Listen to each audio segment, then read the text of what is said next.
ایک بزرگ تھے جو فوت ہو گئے، انہوں نے یہ بات مجھے جس طرح سمجھائی تھی وہ آج بھی میں ان کا مشکور ہوں کہ دنیا میں عام قاعدے قانون کے تحت بھی کسی سے کچھ کہنا کہ بھائی میرا یہ کام آپ کر دیجئے، آپ کر سکتے ہیں، ایک دفعہ کہنا جائز ہے، دوسری مرتبہ یاد دلا دینا کہ شاید بھول گئے وہ بھی جائز ہے، تیسری مرتبہ کہنا شرک ہو جائے گا، اور اس میں الہا و زاری کرنا اور خوشامدیں کرنا اور گڑ گڑانا یہ تو شرک ہے۔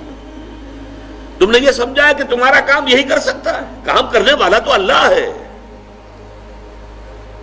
لا فاعل فی الحقیقت ولا مؤثر الا اللہ، حضور نے فرمایا کہ اگر تمہیں جوتا باندھنے کا تسبہ درکار ہو تب بھی اللہ سے مانگو،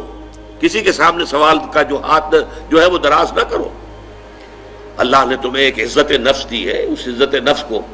دہلا نہ بناؤ، کسی کے سامنے جو ہے اپنا ہاتھ پھیلا دینا، اپنی عزت نفس جو ہے تو ختم کر دینا ہے، مت مانگو کسی سے کچھ۔ لیکن یہ کہ ٹھیک ہے دنیا میں کام چلتا ہے۔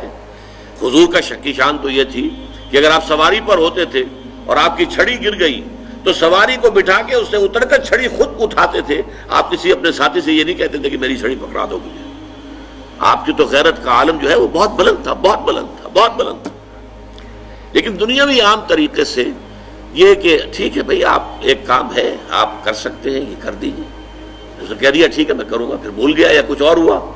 دوسری مرتبہ یاد دہانی کرا دی، تیسری مرتبہ جو ہے انہوں نے کہا کہ پھر اس میں شرک کی بو آنے لگتی ہے کہ معلوم ہوتا ہے کہ آپ نے سمجھا ہے کہ اسی کو اختیار حاصل ہے، یہی مقتدر ہے، اسی کو آپ کا کام کرنے کا جو ہے وہ پوری قوت اور قدرت حاصل ہے، اور یہ چیز جو ہے یہ شرک کی بو اس میں سے آنی شروع ہو جاتی ہے۔ لیکن یہ ہے معاملہ سارا جو اسباب عادیہ کے تحت، اس سے ماورا آپ کسی کو نہیں پکار سکتے۔